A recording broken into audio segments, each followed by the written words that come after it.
நம் நாட்டின் மேலுள்ள நாடான நேபாளத்தில் ஜென்சி போராட்டத்துக்கு பிறகு சந்திக்கும் பொது தேர்தல் முடிவுகளை உலகமே உற்று நோக்குகிறது. ராப் பாடகராக இருந்து அரசியல்வாதியாக மாறிய பாலேந்திர ஷா 3 வருடங்களுக்கு முன் தொடங்கிய ராஷ்டிரிய சுதந்திர கட்சி என்ற RSP மகத்தான வெற்றியை பெற்றுள்ளது. சமூக ஊடக தடையால் அந்நாட்டில் கிளர்த்தெழுந்த இளைஞர்களின் கோபம் சில மாதங்களில் அந்நாட்டின் அரசியலையே தலைகீழாக மாற்றி புதிய அரசியல் சக்தியை உருவாக்கியிருக்கு.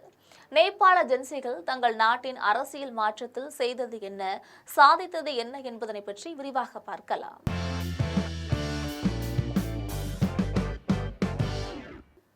2025 செப்டம்பர் 4ஆம் தேதி ஆட்சியிலிருந்து நேபாள ஒருங்கிணைத்த மார்க்சிஸ்ட் லெனினிஸ்ட் கட்சி தலைமையிலான அரசு யூடியூப், ஃபேஸ்புக், வாட்ஸ்அப் மற்றும் எக்ஸலம் உட்பட 26 முக்கிய தளங்களை மூட உத்தரவிட்டது. அதற்கு காரணமாக அரசின் வருவாயை அதிகரிக்க வெளிநாட்டு ஊடக நிறுவனங்கள் மீது புதிய டிஜிட்டல் சேவை வரி மற்றும் வாட் விதிகளை அமல்படுத்த விதிகள் உருவாக்கப்பட்டன. ஆனால் அவற்றின் கீழ் அந்த ஊடக நிறுவனங்கள் தங்களை பதிவு செய்து கொள்ள தவறின என கூறியது அரசு. ஆனால் தடைக்கு உண்மை காரணம் அதுவல்ல. அரசு பொறுப்புகளில் அரசியல் தலைவர்களின் உறவினர்களுக்கு ஆதரவான வாரிசு அரசியல் நிலவியது. அது குறித்த சமூக ஊடக விமர்சனங்களை அடக்குவதற்கான நடவடிக்கையே இது என்று கொந்தளித்தனர் மக்கள். மேலும் நேபாளத்தில் 20.8% இளைஞர்கள் வேலையின்மையுடன் இருந்திருக்காங்க.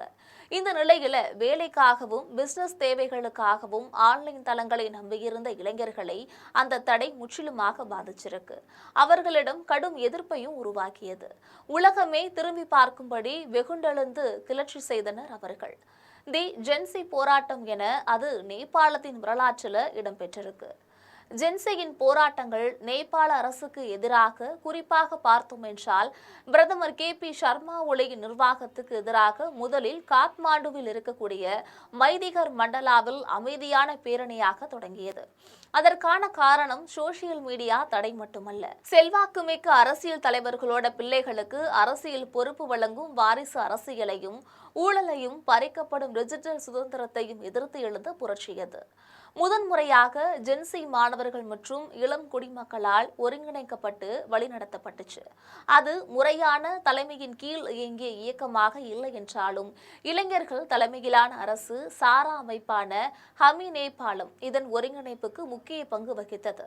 இந்நிலையில தடை காரணமாக பிரபல சமூக ஊடகங்கள்ல ஒருங்கிணைப்பு சாத்தியமில்லாத நிலையில அறிவியல் மற்றும் தொழில்நுட்ப பட்டதாரி ஷாஷ்வூட் லாமிட்ரேன் அனைவரும் கலந்துரையாட மிகப்பெரிய ஆன்லைன் டிஸ்கார்ட் சேவையகத்தையும் நிறுவனார். அது நேபாள பாராளுமன்றம் என்று அழைக்கப்பட்டது. அதுல 1,45,000க்கும் மேற்பட்ட உறுப்பினர்களும் சேர்ந்தனர். போராட்ட வியூகங்கள் அதுல பகிர்ந்து கொள்ளப்பட்டது.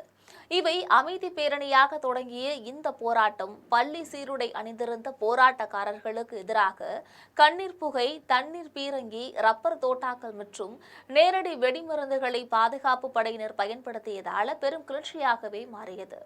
அடக்குமுறைக்கு பதிலளிக்கும் விதமாக ஜென்சி எதிர்ப்பாளர்கள் அரசு அலுவலகங்கள், நாடாளுமன்றம், ஜனாதிபதி மாளிகை மற்றும் பல்வேறு உயர் அமைச்சர்கள் மற்றும் முன்னாள் பிரதமர்களின் வீடுகள் என எல்லா இடங்களையும் தீ வைத்து எரித்தாங்க.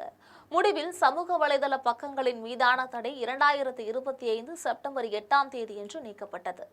கிளர்ச்சியை கட்டுப்படுத்த ராணுவ தளபதி அறிவுறுத்தியதை அடுத்து பிரதமர் KP சர்மா ஒலி 2025 செப்டம்பர் 9ஆம் தேதி பதவியை ராஜினாமா செஞ்சாங்க. அதன் பின்னர் ஒரு ராணுவ முகாமுக்கு தப்பி சென்று ஹெலிகாப்டர் மூலம் நாட்டை விட்டு வெளியேறியதாக கூறப்படுகிறது. அதனைத் தொடர்ந்து தற்காலிக பிரதமரை தேர்ந்தெடுக்க நேபாள ராணுவ தலைவர்கள் அரசு சாரா இளைஞர் அமைப்பான ஹமி நேபாளத்தின் பிரதிநிதிகளை சந்தித்து இடைக்கால தலைவர் குறித்து பேசினாங்க. அப்போது உச்சநீதிமன்றத்தின் முன்னாள் தலைமை நீதிபதி சுசீலா கார்கி, காத்மாண்டு மேயர் மற்றும் ராப் பாடகர் பாலேந்திரா பாலேன் ஷா, குல்மான் கீசிங் என்னும் பிரபலம், தரன் பகுதி மேயர் ஹர்ஹா ராஜ்ராய் ஆகியோர் பரிந்துரைக்கப்பட்டனர்.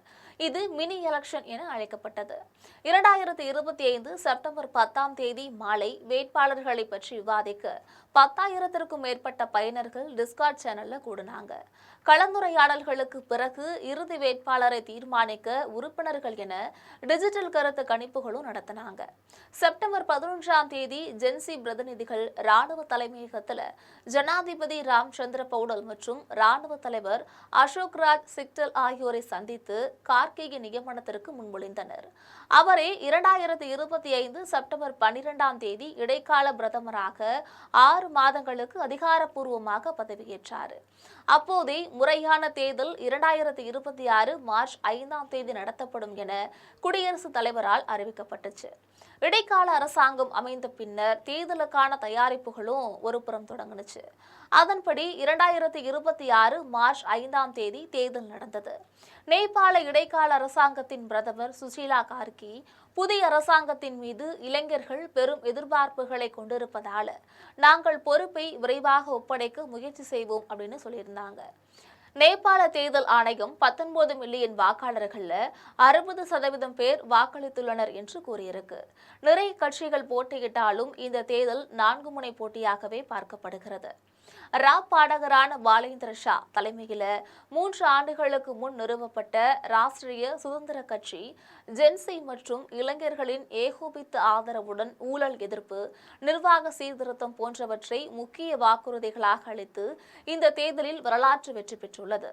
இது நேபாள வாக்காளர்கள் ராஷ்டிரிய சுதந்திர கட்சி தலைமையிலான நாட்டின் எதிர்காலம் குறித்து மிகவும் நம்பிக்கையுடன் இருப்பதையும் பழைய தலைமையின் கீழ் ஏற்பட்ட கோபம், ஏமாற்றத்தையும் காட்டுகிறது. தொடர்ச்சியான தலைமைத்துவ மாற்றங்கள் நாட்டின் வளர்ச்சியை முடக்கியதும், தொடர்ச்சியான கூட்டணி அரசாங்கங்களால் மக்கள் ஏமாற்றம் அடைந்ததும் ராஷ்டிரிய சுதந்திர கட்சியின் மாபெரும் வெற்றிக்கு காரணம் என சொல்லப்படுகிறது. மூத்த அரசியல் தலைவர்கள் மேல் ஜென்சி மற்றும் மக்களுக்கு ஏற்பட்ட வெறுப்புணர்வும் தெளிவாக தெரிகிறது. அரசின் மாற்றத்துல இளைஞர்கள் சக்திக்கு இருக்கக்கூடிய வலிமை குறித்து வரலாற்றில் எழுதப்பட்டுள்ளது இன்னும் ஒரு புதிய பாடம்.